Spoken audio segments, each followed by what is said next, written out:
3 பிரிவுகள், 133 அதிகாரங்கள், மொத்தம் 1330 குறள்களில் இப்பாரினை அளந்து இவ்வுலகிற்கு இன்றியமையாத பொதுமறையை இயற்றித் தந்த தமிழ் தாயின் தலைமகன், வையத்துள் வாழ்வாங்கு வாழ்ந்த தெய்வ புலவர் திருமகனார் திருவள்ளுவர்.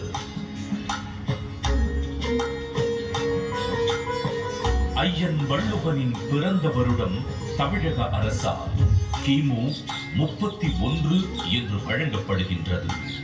சென்னையின் மயிலாப்பூரில் வாழ்ந்ததாக கருதப்படும் இவர் காவிரி பாக்கத்தை ஒட்டி வாழ்ந்து வந்த மார்க்செயின் என்பவரது மகள் வாசுகியை மணமுடித்தார் என்றும் கூறப்படுகின்றது.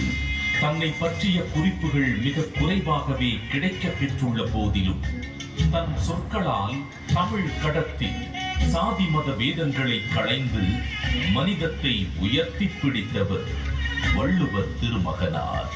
வள்ளுவருக்கும் அவருடைய குறளுக்கும் பெருமை சேர்க்கும் வண்ணம் அன்றைய தமிழகத்தின் முதலமைச்சராக இருந்த முத்தமிழறிஞர் டாக்டர் கலைஞர் மு. கருணாநிதி அவர்கள் திருக்குறளுக்கு உரை எழுதியது மட்டுமல்லாமல் பேருந்துகளில் திருக்குறள், பள்ளிப்பாடங்களில் திருக்குறள், திருக்குறள் கவியரங்கம், திருக்குறள் ஆய்வு என எளிய மனிதருக்கும் வள்ளுவரை கொண்டு சேர்த்தார்.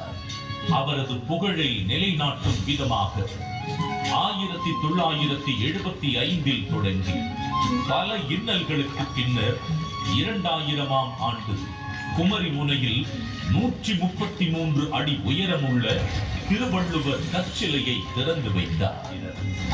ஒரு குறிப்பிட்ட காலத்திற்கோ அல்லது ஒரு குறிப்பிட்ட இனத்திற்கோ என்றில்லாமல் யாதும் ஊரே என எல்லா நாட்டவருக்கும் ஆகச் சிறந்த அறநூலாக விளங்கும் சமத்துவ நூலா திருக்குறள் கரைகள் தாண்டி கண்டங்கள் கடந்து மனிதர்களின் இருள் சூழ்ந்த இடங்களில் ஒளி வீசி அறவழியை காட்டுகிறது.